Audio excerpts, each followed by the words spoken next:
Bienvenido o bienvenida nuevamente a este canal llamado La Última Línea.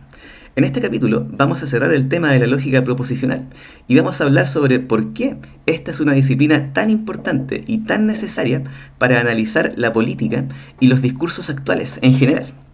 Como dijimos en el capítulo 1, la lógica puede definirse como el estudio del razonamiento correcto, y es precisamente el razonamiento correcto la herramienta que necesitamos para poder saber cuándo un discurso es válido o no, cuándo es coherente o no, o derechamente, cuándo es verdadero o falso. La lógica proposicional es una herramienta tan poderosa que, como también dijimos en el primer capítulo, es el fundamento de la informática moderna. Como dato freak, te cuento que la primera vez que yo conocí esta disciplina no fue tal como la viste en este canal, sino que fue desde el enfoque informático, hace como unos 20 años, más o menos.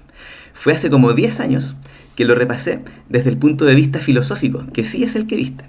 La forma es diferente, pero en el fondo es exactamente lo mismo. Mira, por ejemplo, una diferencia es que en vez de verdadero y falso, en informática se ven estos valores de las proposiciones como unos y ceros.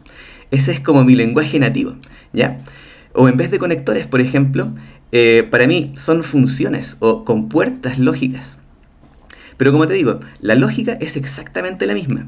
Lo que me gusta del enfoque informático es que se estudia la lógica como lo que es, o sea, un álgebra, a través de la cual tú puedes calcular, literalmente, los valores de verdad de las proposiciones, o en el caso de la lógica informática, de las variables lógicas binarias. Bueno, la cosa que no te quería decir es que precisamente esto era un álgebra. La lógica es literalmente, o puede entenderse como un álgebra de Boole, ¿ya? Pero no te lo quise decir para que no te asustes, si es que no te gustan ese tipo de cosas.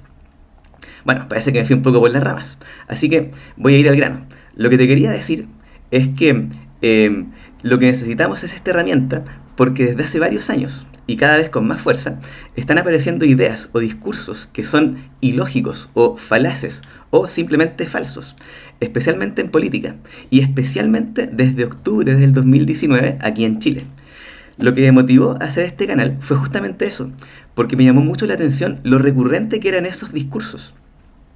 Pero lo que más me preocupó no fue exactamente eso, sino que fue ver cómo las personas reaccionaban a eso.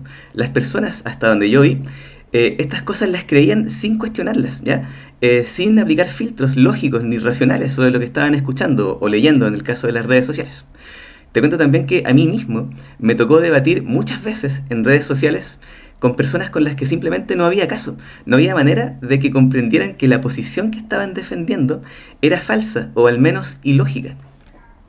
Eso mismo lo vi, pero muchísimas veces en las redes sociales y también lo leí mucho en debates donde yo, bueno, pasaba revisando y pasaba exactamente lo mismo. Eso me hizo pensar que hay un problema grave. En palabras simples, lo que pensé fue que a las personas en general, las que yo pude apreciar por lo menos en las redes sociales, estaban cometiendo errores en su razonamiento y eso los hacía llegar a conclusiones erróneas y defender ideas que eran ilógicas. Ojo que no estoy diciendo que las personas no estén razonando nada, sino que cometían algunas veces algunos errores que hacían que no se razone correctamente. Dicho todo lo anterior, lo que yo creo, así como reflexión personal, y te invito a que tú también lo pienses, es que conocer los principios elementales de la lógica proposicional es como saber sumar, ¿ya? No sé cómo explicar esto, pero si tú no sabes sumar, vas a tener muchos problemas en la vida. O sea, te costaría mucho comprar cosas, te pueden estafar, ¿ya? Etcétera. Para mí este tipo de cosas deberían enseñarse en el colegio, debería ser parte del currículum escolar, de la primera, digamos, de la educación básica. Esto debería pasarse en filosofía en el colegio o en matemáticas también, porque así las personas, la ciudadanía en general, sería muy difícil de manipular. ¿Por qué será entonces que no se implementa? Te lo dejo ahí, para que tú lo pienses.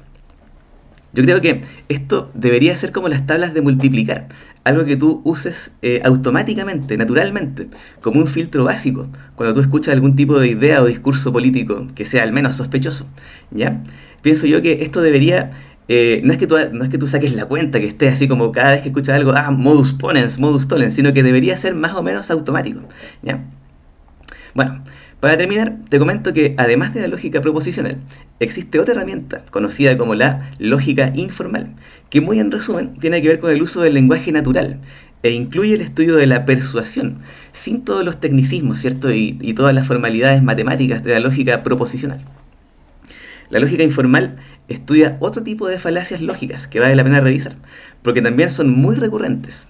Y es por eso que a partir del próximo capítulo vamos a ver algunas de las falacias lógicas informales que más se repiten en la vida cotidiana y sobre todo en política. Bueno, ese ha sido el capítulo de hoy, así que nada, espero que estés muy bien y espero también que nos veamos en el próximo capítulo. Que estés muy bien. Chau.